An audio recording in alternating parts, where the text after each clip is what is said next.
Aujourd'hui, j'ai envie de vous parler de ce qui vous empêche d'atteindre votre plein potentiel et de vivre la vie que vous rêvez secrètement au fond de vous. Je vous en parle tout de suite.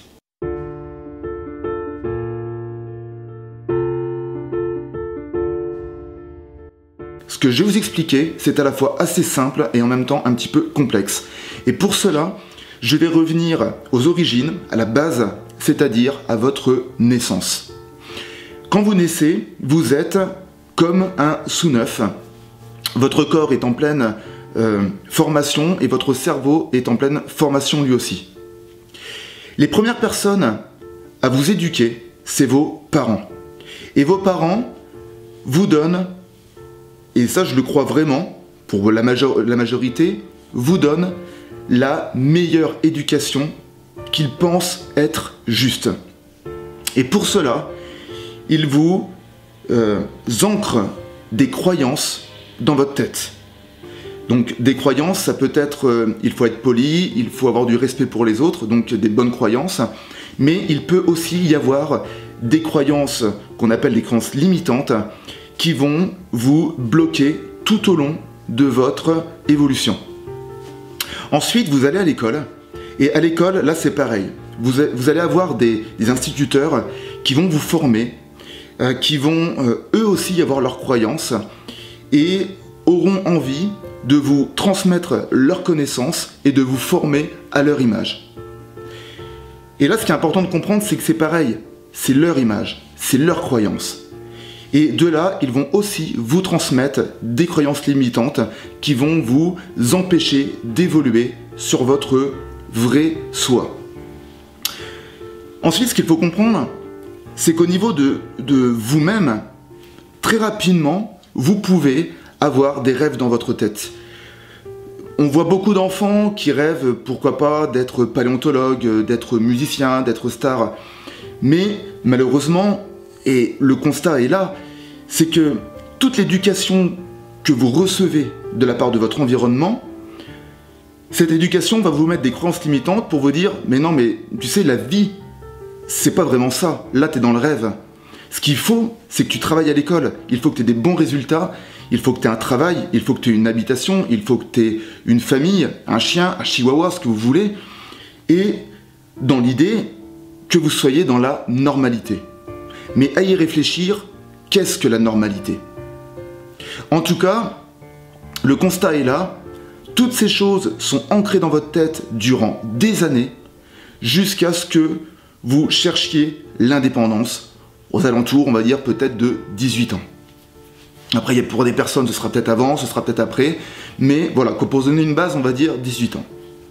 À ce moment-là, pour la plupart des personnes, ce que l'on a envie, c'est de devenir indépendant.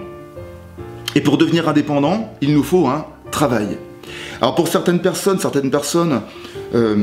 ont eu le potentiel de pouvoir réaliser des études, de pouvoir être bon dans les études, ce qui n'était pas mon cas clairement, et il y a des personnes qui, comme moi en fait, n'étaient pas forcément des cadors à l'école et ont dû partir de chez leurs parents en prenant le premier boulot venu. Donc le premier en général, c'est soit caissier, soit travailler à l'usine.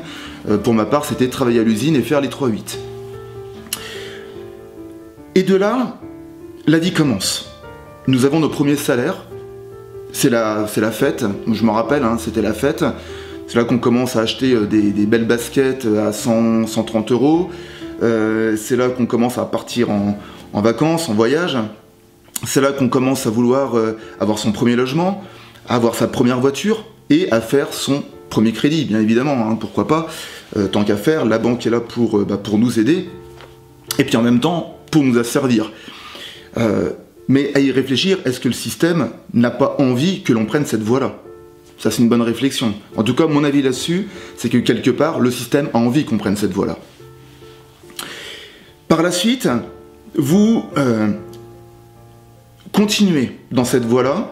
Vous allez peut-être rencontrer quelqu'un, donc votre conjoint ou votre conjointe, et vous allez avoir envie d'acheter une maison. Vous avez un travail qui vous plaît, à moitié, il y a des hauts, des bas, peut-être plus de bas, Mais néanmoins, ce travail vous permet d'avoir un salaire et vous permet d'acheter ce que vous avez envie. Et vous permet aussi de construire votre vie de famille. Et là, à partir de là, vous achetez une maison, donc vous avez accès, encore une fois de plus, au crédit. Vous êtes de plus en plus asservi et vous avez, comme beaucoup de gens, votre premier enfant. Et ce qu'il faut comprendre, c'est qu'avoir un enfant, c'est génial, j'en ai un, j'en suis vraiment super heureux, mais avoir un enfant, financièrement, c'est encore une charge. Les années passent et vous arrivez peut-être à 30 ans, 31 ans, et pour certaines personnes, parce que je le constate, certaines personnes se posent la question de se dire « Mais en fait, quel est le sens de la vie ?»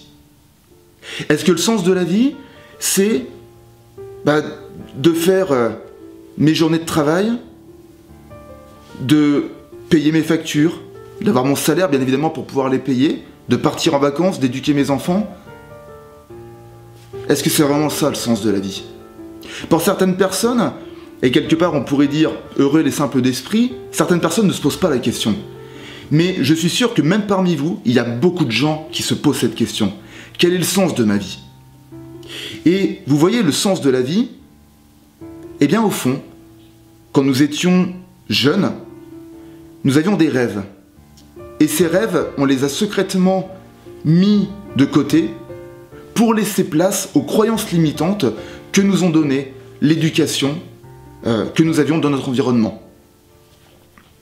Mais à ce moment-là, vous êtes piégé. Pourquoi vous êtes piégé? Tout simplement parce que vous êtes asservi. Vous avez un crédit de maison, vous avez un crédit de voiture, vous avez des besoins. Quand nous avons 16 ans, la première envie qu'on peut avoir, c'est une mobilette. C'est un premier téléphone. Mais quand nous avons 30 ans, clairement, vivre dans un 18 mètres carrés en mobilette, je pense pas que ça vous fasse rêver.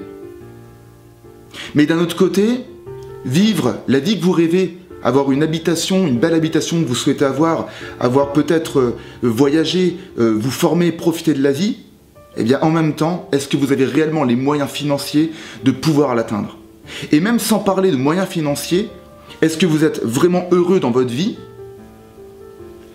épanoui, avec une vie qui a du sens? Est-ce que vous vous levez le matin en vous disant « C'est vrai que je suis heureux de vivre la vie que j'ai.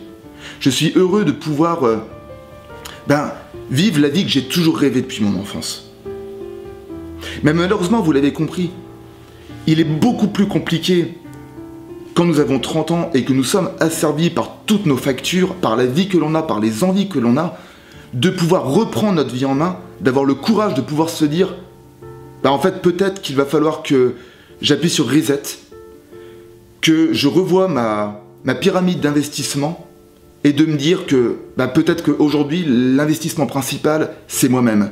De revenir aux bases, de revenir travailler sur ma personnalité, de comprendre et d'aller chercher toutes mes croyances limitantes pour pouvoir se réapproprier sa personne, se réaffirmer et pouvoir communiquer sa personne. Et c'est là justement aussi qu'arrive la communication, parce que à partir de là, vous pourrez communiquer réellement vos opinions, ce que vous avez au fond de vous, et par la suite, pouvoir reprendre un chemin qui sera sûrement celui que vous avez toujours rêvé.